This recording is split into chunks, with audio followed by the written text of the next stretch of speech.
कमजोर दिल वाले इस वीडियो से दूर ही रहें। साल 2000 के दिसंबर की एक रात जब अचानक ही ड्यूटी पर गए पत्रकार धीरेंद्र गुम हो जाते हैं।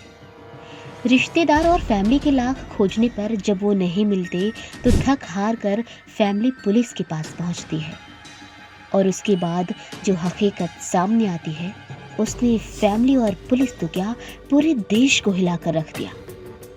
चलिए जानते हैं दोस्तों इस कहानी और उससे जुड़े किरदारों के बारे में। कहानी में आगे बढ़ने से पहले मैं आप सभी से रिक्वेस्ट करना चाहूंगी कि अगर कोई भी हमारा दर्शक कमजोर दिल वाला हो तो प्लीज इस वीडियो से दूर ही रहे। आज से तकरीबन 23 साल पहले यानी कि सन 2000 में इलाहाबाद में एक रिपोर्टर हुआ करती थी जिनका नाम धीरेंद्र सिंह था। धीरेंद्र सिंह इलाहाबाद के शंकरगढ़ कस्बे में रहा करते थे। रोज की ही तरह धीरेंद्र 14 दिसंबर 2000 को अपने काम पर निकले, लेकिन लौटकर वो वापस नहीं आए। जैसे जैसे रात गहरा रही थी, फैमिली वालों की चिंता भी गहरी होती जा रही थी। उनका मन किसी अनजानी भय से कांपने लगा था क्योंकि धीरेंद्र का फोन स्विच ऑफ था और अब उन्हें गायब हुए पूरे के पूरे 24 घंटे से ज्यादा हो चुकी थी।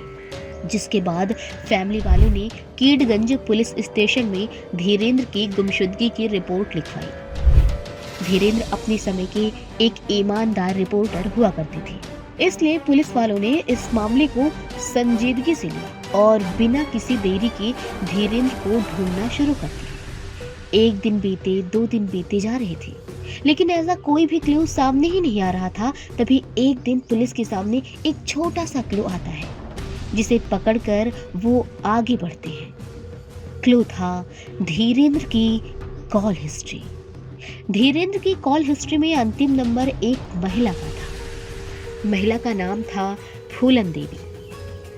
उस लेडी को निशाने पर लेती हुई पुलिस फूलन देवी के घर पहुंच जाती है और उससे धीरेंद्र सिंह के बारे में पूछताछ भी करती है। लेकिन फूलन देवी ने तो पुलिस से ये साफ कर दिया कि वो किसी धीरेंद्र नामक शख्स के बारे में जानती ही नहीं। उसने ये कहा कि हो सकता है उसका हस्बैंड जिसका नाम राम निरंजन है वो धीरेंद्र को जानता हो।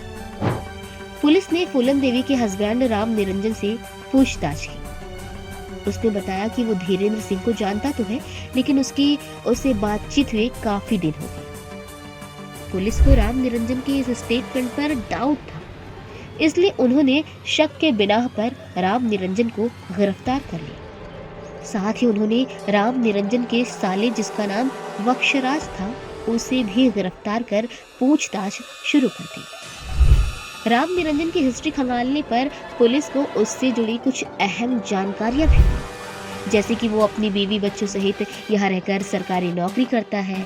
प्रथम दृष्टया तो राम निरंजन उन्हें एक सिंपल सा आदमी लगा, लेकिन बहुत ही जल्द उनका ये भ्रम टूटने वाला था। उन्हें ये पता चलने वाला था कि जिस राम निरंजन को वो सिंपल समझने की भूल कर रहे हैं वो तो एक जीता जागता हैवान है। इन्वेस्टिगेशन के शुरुआत में राम निरंजन पहले तो पुलिस को भरमाता रहा, फिर उसने अपना असली रंग दिखाना शुरू किया। उसने पुलिस के सामने एक शर्त रखी। उसने कहा कि यदि वो उन्हें सारी हकीकत बता देता है तो वो उसे छोड़ देंगे। पुलिस ने यूं ही उसकी बात मान ली।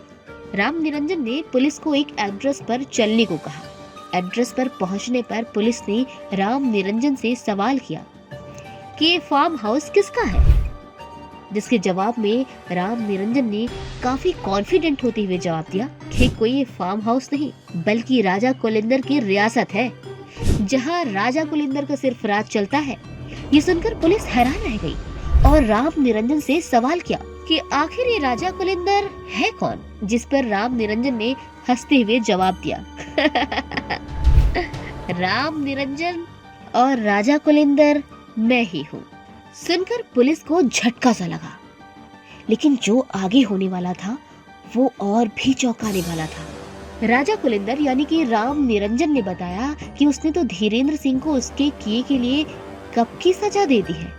राजा अपनी इंसाफ करने में कभी भी देरी नहीं करता। राम निरंजन उर्फ राजा कुलिंदर ने पुलिस को एक जगह दिखाई जहां खुदाई करने पर पुलिस को जो मिला वो बेहद चौंकाने वाला था।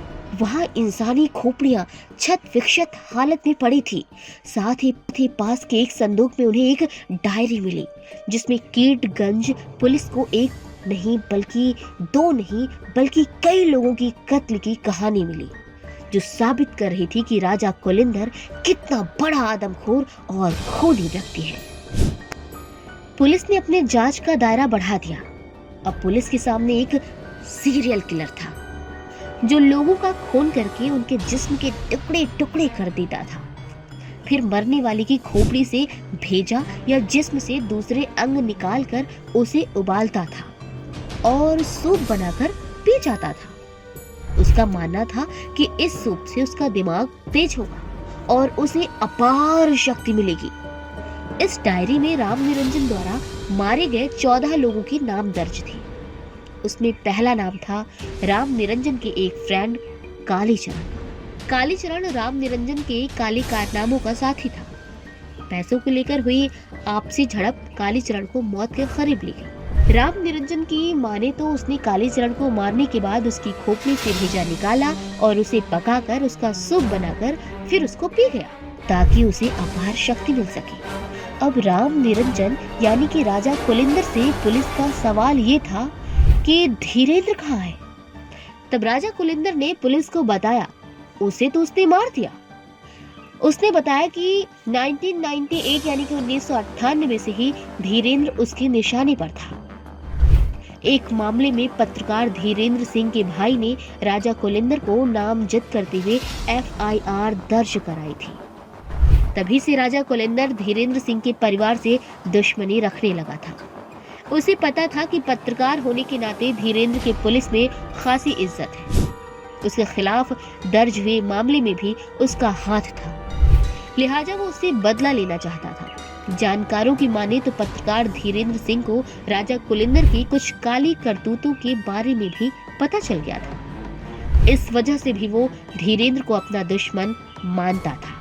राम निरंजन उर्फ राजा कुलिंदर ने पुलिस को बताया कि वारदात के दिन उसने पत्रकार धीरेंद्र सिंह को विश्वास में लेकर अपने पिपरी फार्म हाउस पर बुलाया था। जब धीरेंद्र सिंह वहां पहुंचे तो दिन ढल चुका था, सर्दियों का मौसम था। जब धीरेंद्र सिंह अपनी मोटरसाइकिल से वहां पहुंचे तो राजा कुलिंदर और उसका साला वक्षराज वहां अलाव जलाकर वहीं बैठे थे।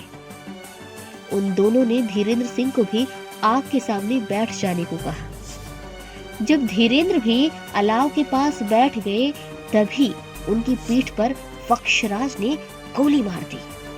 मौके पर ही धीरेंद्र सिंह ने दम तोड़ दिया। राजा कुलिंदर और उसका साला वक्षराज लाश को ठिकाने लगाने की तैयारी तो पहले ही कर चुके थे।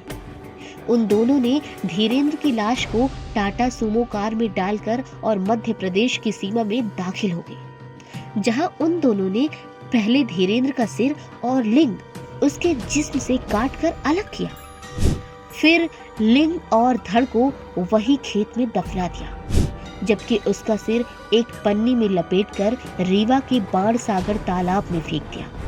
उसके कपड़े उन्होंने एक झाड़ी में फेंक दिए थे।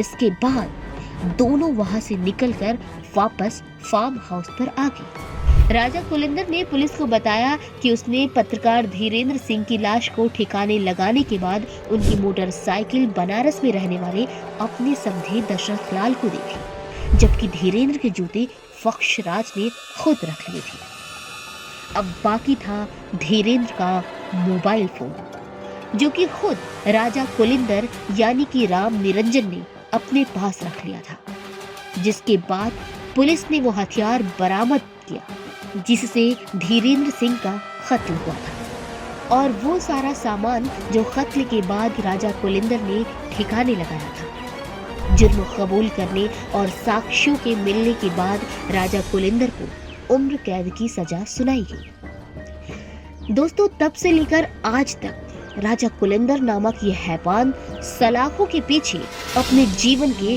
दिन कर रहा है। इस कहानी को लेकर आपकी क्या राय है, हमें कमेंट बॉक्स में कमेंट करके जरूर बताइएगा। आपके लिए हम लेकर आएंगे इसी तरह और भी कहानियां। मिलेंगे अगली कहानी में एक और वीडियो के साथ।